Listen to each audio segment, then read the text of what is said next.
Welcome to another fascinating album quest.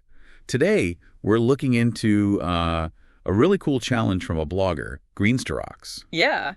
They started this album quest, kind of a personal mission, to find the best album ever, framing it like a World Cup of music. It's a brilliant idea, isn't it? Just, tossing albums into random groups, tournament style. Right. Listening, ranking them, and then the top two move on. It's one person's attempt to find their ultimate champion album. Absolutely.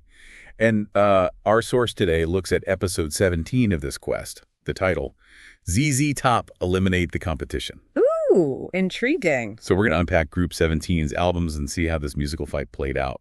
Let's get into it. Okay. So Group 17, quite a mix. We have Beautiful South's 0898, Beautiful South, Aha's Hunting High and Low, The classic. Crowded House's Afterglow, and ZZ Top's Eliminator. Wow. Yeah, that is quite a diverse group. Different sounds, different eras almost. Totally. And what's really interesting here is how the winner, ZZ Top's Eliminator, apparently just walked away with it, dominated. Yeah, this source really emphasizes that.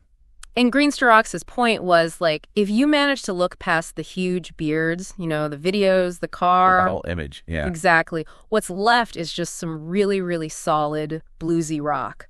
And that quality, apparently, is what put it right at the top for them. That's such a good point from Greensterox, isn't it? Actually stripping away all that visual stuff. Yeah. Makes you wonder how often we do judge music based on the packaging, the band's look. All the time, probably. This whole quest kind of forces that separation, though, judging just the sound. Okay, so ZZ Top took first easily, but second place was apparently a real nail-biter.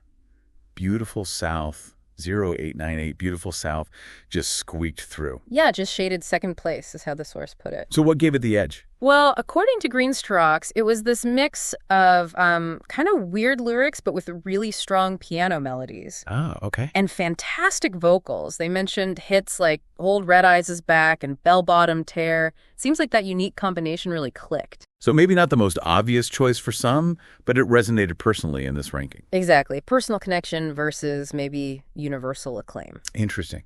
Okay, third place, Crowded House's Afterglow. Now, this was basically a collection of outtakes, right? Yeah, B-sides, unreleased stuff, which makes it even more interesting that it ranked third. So how did it manage that? It just shows the quality of Crowded House's songwriting, I think. Even their leftovers, Right. The source pointed out tracks like Recurring Dream and the acoustic Private Universe as being really strong. Even outtakes can have real gems. True. Good point. Yeah. And that leaves fourth place for Ahi's Hunting High and Low. Yep. Described as quite good, which, Doesn't sound like a ringing endorsement compared to the others. No. But it does have Take on Me, obviously. And the source even calls the video still one of the best ever made. Which it absolutely is. Totally. But I guess for Greensterox, the rest of the album just couldn't quite compete in this specific group against ZZ Top's rock or Beautiful South's unique style. Yeah. Shows that one massive hit doesn't guarantee an album wins the whole thing. Definitely not in this kind of quest. So just to recap, Greensterox's ranking for Group 17. First, ZZ Top, Eliminator. Second, Beautiful South, 0898. Third, Crowded House, Afterglow. And fourth, Aha, Hunting High and Low. That's the order. So taking a step back from Greensterox's quest, what does this kind of make you think about, this whole process? Well, it really makes you consider how you listen to music, doesn't it? Sure. Are you influenced by the videos, the band's image, maybe nostalgia?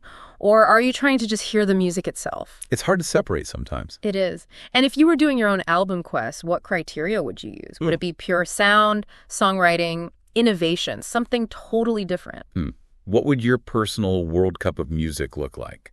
A really fascinating thing to think about next time you put on an album. Definitely something to chew on. Maybe time to start your own list.